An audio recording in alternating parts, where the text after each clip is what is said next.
Hi everyone, and welcome back to this video where I want to talk about balance lines and how to get started using them in order to analyze fit, so ultimately we can make alterations based upon our figure variations. So what are balance lines? Balance lines are merely vertical and horizontal lines drawn on your pattern pieces after you cut them out. And what I like to do is lay out my entire pattern piece, and I'll note the center front before I open it up. I'll mark the fold with a washable marker or some type of marking device, and I'll also mark the center front at the bottom hem, and then I'll just connect that with the straight edge.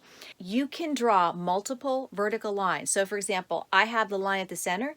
You can draw one maybe 3 inches to the left and to the right of it, and then after that you want to draw horizontal lines that are parallel to the floor. And you could draw one right here above the bust line, right at the bust line, just below, at the waist, high hip, and the hip. And having more balanced lines is often better than having less. Now I'm going to move this a little closer so you can see my balance lines. And I didn't draw in that many, but just enough so I can show you what I am doing here. When you put balance lines on your pattern pieces or your fabric pieces, I want you to get used to doing this so you could start to see trends in what's happening with those lines. This is just starting how to fit a garment. So are we going to do much with these now? Not necessarily. But every time you make a garment, I want you to draw on these balance lines, try on your garment inside out, and then look for patterns. Take a picture of your front, turn around, take a picture of your back. If you can get someone to do this for you, that's even better. And then save those pictures. Make another dress. Maybe it's going to be out of a different fabric that behaves a little differently. Take more pictures of your front and your back with those balance lines. And what I'm looking for is a pattern and how those lines, if they're perfectly parallel to the floor or if they're skewing. And maybe the lines are dropping down at the center. You often find this in a pair of pants. If you have a large curvy bum, like when I was making a pair of jeans for my daughter, I had to fit the pattern. And I did a muslin and I drew these balance lines in, and I really was getting a lot of skewing downward because it was really pulling at the crotch area. So I had to add in more fabric. I had to give her more length and width in the bum area so that it was comfortable for her when she would sit down and even when she just wore them standing up. So balance lines are going to help guide you where there might be an issue with your figure in relation to the pattern. Always draw them in. You could use a washable marker. You could use an air erase marker, provided you work rather quickly, but I tend not to like that because the lines will disappear after about 24 hours. You could use a Frixion pen. You could use chalk.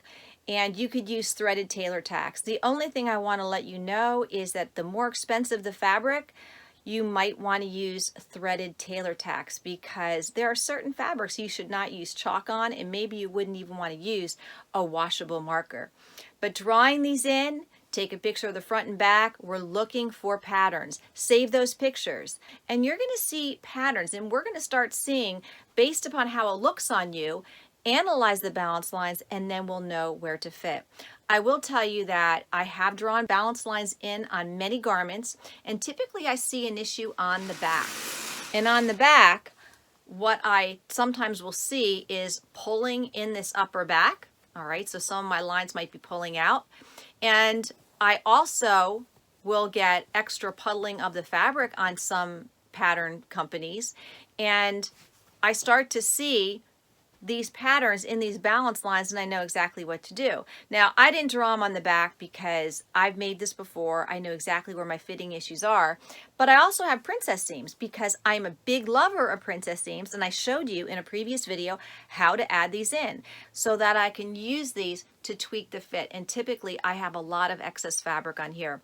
I think what a lot of people tend to do on a garment, because the Agnes dress is a very loose fitting dress, I don't like things as loose fitting because of my frame size. I think it just looks like a tent on me.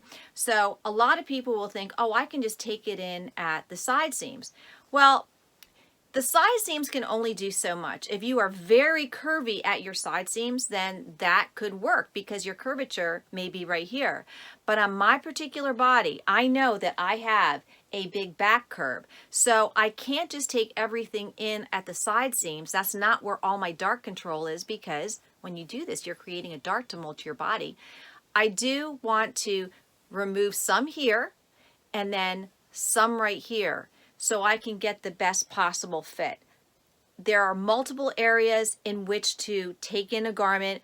The more seams you have, if you had 2 on the back, your side seams, and then if you added 2 on the front, that gives you the ultimate control with this dress. So let's just get in the habit of drawing those in, analyzing over time, compare your pictures, save these pictures to your hard drive or keep them on your phone so we can analyze where these things are going and how they're skewed in relation to how your garment is fitting on your body, because then that will help pull it all together and knowing where to apply some of these alterations on the garment.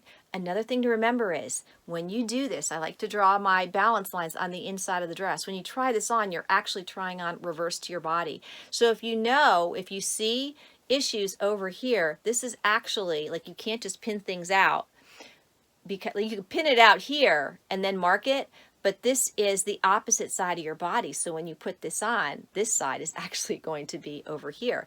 So you could mark it here and then transfer those markings over to the other side, because it's a mirror image when you try it on inside out. So just remember that. All right, if you have any questions, please drop them in the comment section below. And we're going to finish up this class in the next video so we can have a completed garment. And if you have any questions, ask. Cyber Sewing Facebook group, make sure you join that. And please subscribe to my channel down here and click on the bell to be informed of updates and new videos as they come out. All right, you guys, thanks for watching, and I'll see you in the next video.